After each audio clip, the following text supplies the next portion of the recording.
नमस्कार, स्वागत है आपका हमारे चैनल पर। मैं हूं आपके साथ शिप्रा सैनी।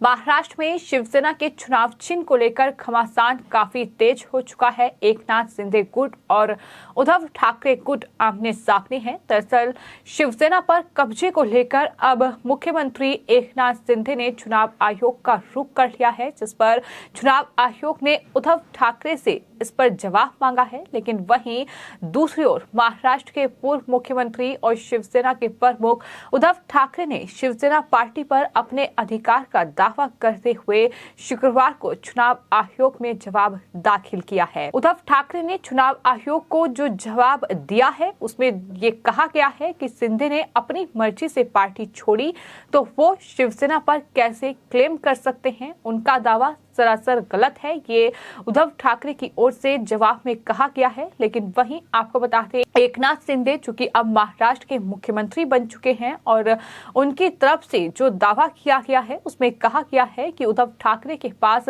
बहुमत ही नहीं है। उन्होंने अभी तक कोई दस्तावेज जमा नहीं किया है।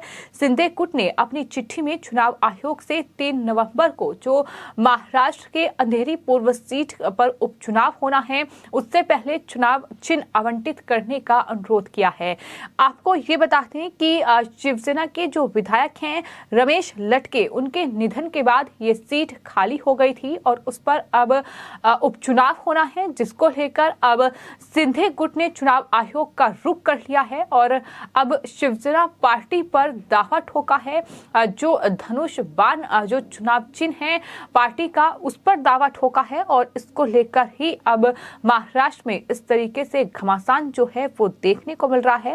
हालांकि चुनाव आयोग ने शिंदे गुट ने जो दावा पेश किया है उसको लेकर उद्धव ठाकरे गुट से शनिवार यानी आज दोपहर 2 बजे तक जवाब देने के लिए कहा है। चुनाव आयोग ने पहले दोनों गुटों से 7 अक्टूबर तक अपनी बात रखने और लिखित बयान देने को कहा था ताकि मामले की सुनवाई शुरू की जा सके, लेकिन उद्धव ठाकरे की ओर से वक्त मांगा गया और इस तरह से अब ये पूरी लड़ाई जो है शिवसेना की वो धनुष बाण पर आकर टिक गई है। सवाल ये है कि चुनाव आयोग इस पर क्या फैसला करेगा। आखिर जो पार्टी का चिन्ह है वो किसके खाते में जाएगा। खबरें तो ऐसी भी सामने आ रही है कि चुनाव आयोग इस सिंबल को ही फ्रीज भी कर सकता है, तो इस तरह की खबरें भी लगातार सामने आ रही है।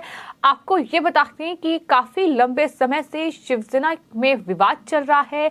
शिवसेना 2 धड़ों में बढ़ चुकी है। एक तरफ एकनाथ शिंदे का गुट है, दूसरी तरफ उद्धव ठाकरे का गुट है और इस तरह से ये शिवसेना बटी कि महाराष्ट्र में सत्ता परिवर्तन हो गया, उद्धव ठाकरे सरकार गिर गई और वहीं एकनाथ शिंदे मुख्यमंत्री बने बीजेपी के साथ गठबंधन करके और इस तरह से उसके बाद मामला पूरा अब शिवसेना पर आया है, जहां शिवसेना को लेकर दोनों ही गुटों का अपना अपना दावा है। एक तरफ एकनाथ शिंदे ये दावा करते हैं कि वही बाला साहेब ठाकरे के असली शिव सैनिक है, तो शिवसेना पर उनका अधिकार है क्योंकि उनके पास विधायकों की संख्या उद्धव ठाकरे से ज्यादा है, बहुमत उद्धव ठाकरे के पास नहीं है।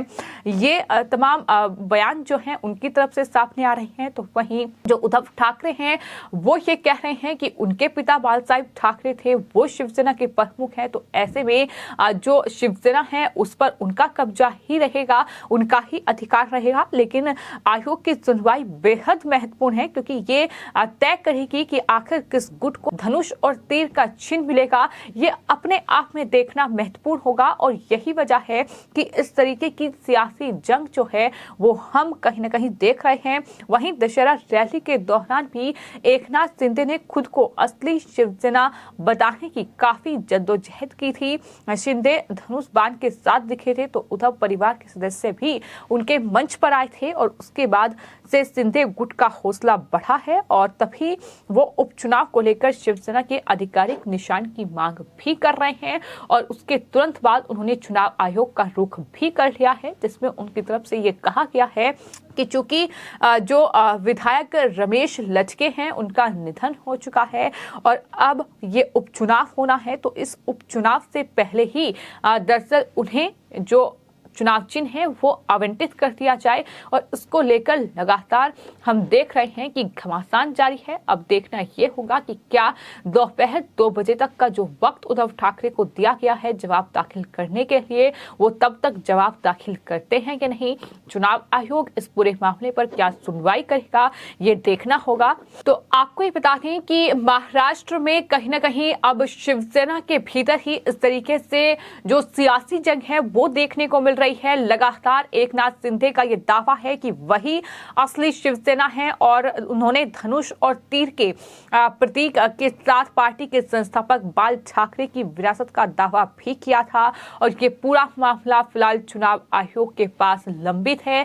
इससे पहले मामला सुप्रीम कोर्ट में था और सुप्रीम कोर्ट ने इस पर फैसला सुनाया, जिसके बाद चुनाव आयोग को फैसला करने का आदेश दिया गया। ये कहा गया कि अब जल्द से जल्द शिवसेना के चुनाव चिन्ह को लेकर फैसला किया जाए कि चुनाव चिन्ह जो है शिवसेना का पार्टी चिन्ह जो है वो किसके खाते में जाएगा। क्या वो एकनाथ शिंदे होंगे या फिर उद्धव ठाकरे होंगे, ये बड़ा सवाल है, क्योंकि फिलहाल जंग इसी चीज को लेकर लगातार जारी है। लेकिन ये भी लगातार बात सामने आ रही है कि दरअसल ऐसा भी हो सकता है कि शिवसेना का ये पार्टी चिन्ह जो है ये किसी को भी ना मिले, यानी चुनाव आयोग ये जो चिन्ह है ये किसी को भी ना दे। और इससे पहले लोक जनशक्ति पार्टी को लेकर ऐसा ही एक विवाद में चुनाव आयोग ने पार्टी का चुनाव चिन्ह जो है वो जब्त कर लिया था। साथ ही दोनों गुटों को अलग अलग चुनाव चिन्ह आवंटित किया गया था। खास बात यह है कि शिवसेना पर अधिकार को लेकर दोनों गुटों के बीच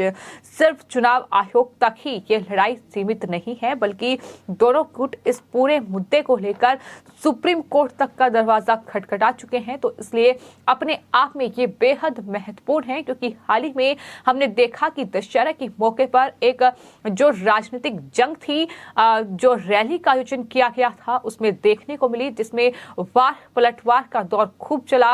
उद्धव ठाकरे ने एकनाथ शिंदे को गद्दार बताया, तो वहीं एकनाथ शिंदे ने उद्धव ठाकरे पर बाल साहिब ठाकरे को अपमानित करने तक का आरोप लगा दिया एनसीपी और कांग्रेस पार्टी के साथ गठबंधन करके। लेकिन वहीं ये भी तस्वीर लगातार देखने को मिल रही है कि किस तरह से उद्धव ठाकरे फिलहाल अकेले पड़े हुए हैं, उनके साथ कोई नजर नहीं आ रहा है। और वहीं जो उद्धव ठाकरे का परिवार है, यानी जो उनके भाई हैं, जो उनकी भाभी हैं, जो राज ठाकरे हैं, वो तमाम लोग एकनाथ शिंदे के साथ हैं।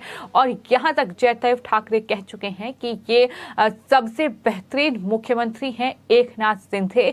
लोगों से अपील की है कि वो एकनाथ शिंदे को ही आने वाले वक्त में चुने। तो इस तरह से लगातार राजनीतिक माहौल बदला हुआ नजर आ रहा है। बीएमसी के चुनाव भी होने हैं, देखना दिलचस्प होगा कि आखिर ये उपचुनाव में ये पार्टी चिन्ह किसको मिलता है और जाहिर तौर पर आने वाले वक्त में बीएमसी चुनाव में क्या कुछ राजनीतिक समीकरण देखने को मिलते हैं। फिलहाल आपकी इस पूरे मामले पर क्या राय है, हमें कमेंट बॉक्स में जरूर लिखें और चैनल को सब्सक्राइब करें। धन्यवाद।